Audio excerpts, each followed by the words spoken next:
guys, welcome back to another Hot Cartel video. As many know, I'm on that sober journey, still on that sober journey. So past 5 months now, which is good.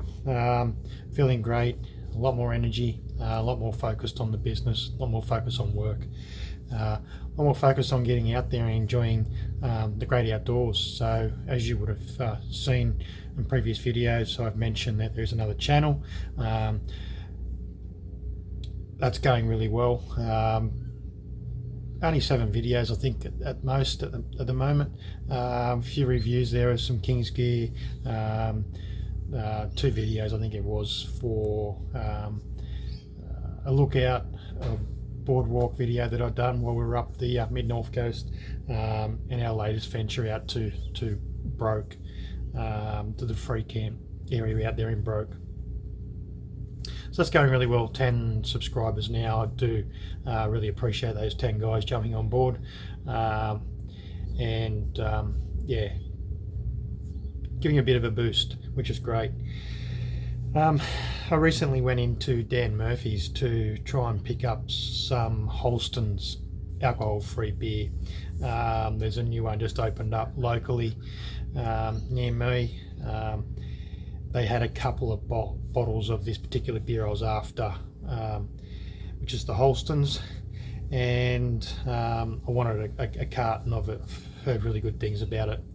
Reviews are great for the Holston beer. I probably should have grabbed a couple of bottles, but I was really after a carton of it, just to start filling the fridge up. There is quite a different variety of alcohol-free beers, ultra low beers in there. But I sort of spied, sitting on the clearance trolley, was a full case of the Weihenstephaner. That's how you pronounce it. I don't know. Weihenstephaner Hefeweissbier, the alcohol-free version. 12 500ml bottles. I think they go for about $53, and they had it on clearance, so they must not be stocking it, much like the Holstons as well. He did tell me they're not going to stock that. I'd have to go to other stores if I wanted to purchase it. So on clearance, couldn't find it anywhere else in the shop after seeing it sitting there on the trolley, just to scope it out for future reference. Down to $31 for the 12 bottle case, which is pretty good as far as I'm concerned. 12 500ml bottles, in excess of $50, down to $31. So let's review this beer. I've done a bit of research on the feedback and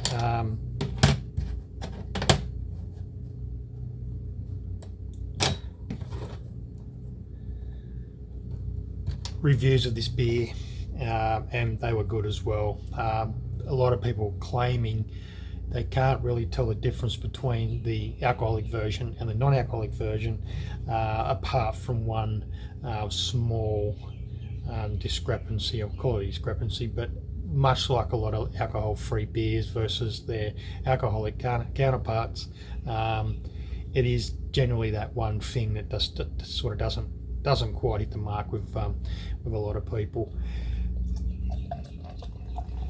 Slightly aggressive pour, as we know.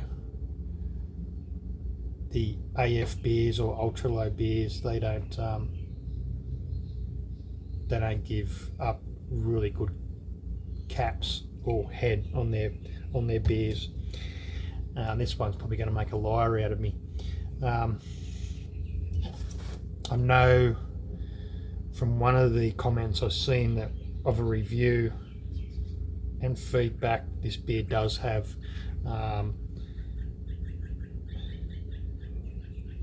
some product in the bottom of the bottle, much like the Cooper's beers, where, yeah, it does have some sediment, which I like to put into the beer, which is obviously going to change the appearance of it now. Get some cloudiness going. That cap is actually quite good for a beer of its caliber.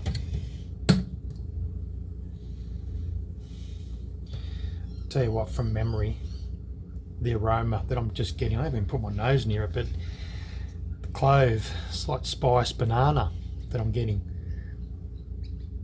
straight off of that is pretty much that slight orange peel.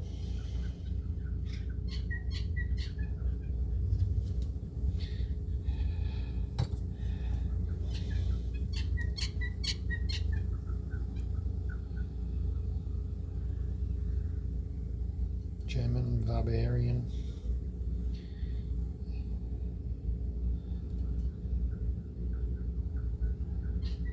Once again, no more than 0.5%, or less than 0.5%, making it an AF beer. I've poured that up into the pint glass. That is the base brewing pint glass. Never been able to find another one of these glasses, but it's been a solid glass. Just starting to get a bit of light showing through there. Yeah, been a solid pint glass, this one. Got some good rising carbonation there. That cap's starting to die down now, but it's still holding, unlike many other alcohol-free beers. It smells delicious. It's going for a taste.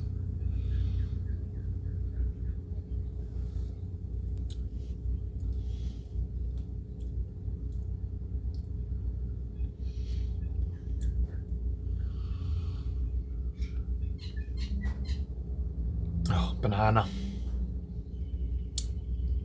Almost that bubble gum you get from some of those Bavarian German beers.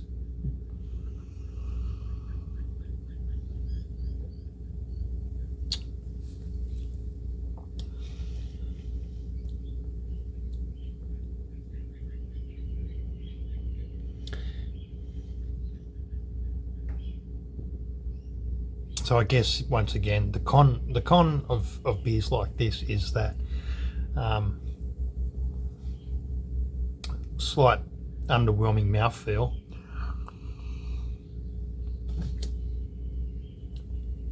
but a much higher CO2 presence in there to help with that. I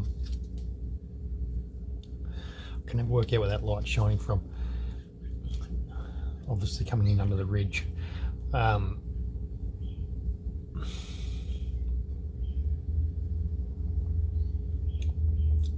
Slightly higher carbonation presence to help combat the fact that it's a alcohol-free beer.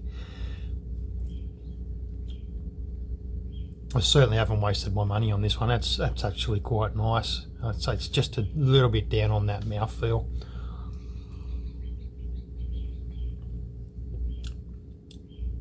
Flavour is on point. Slightly weak in the flavour compared to an alcoholic version, but I seriously can't put it down to not being in a comparison to that between the two,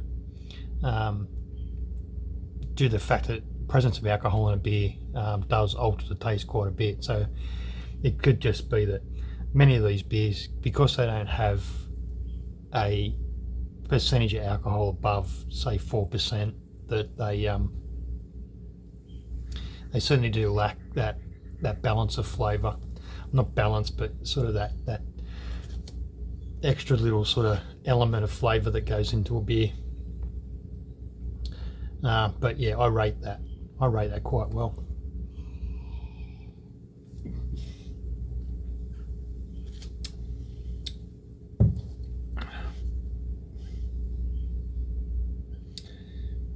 Quite happy to drop $30 on a special like that. Oh, yeah, that's annoying.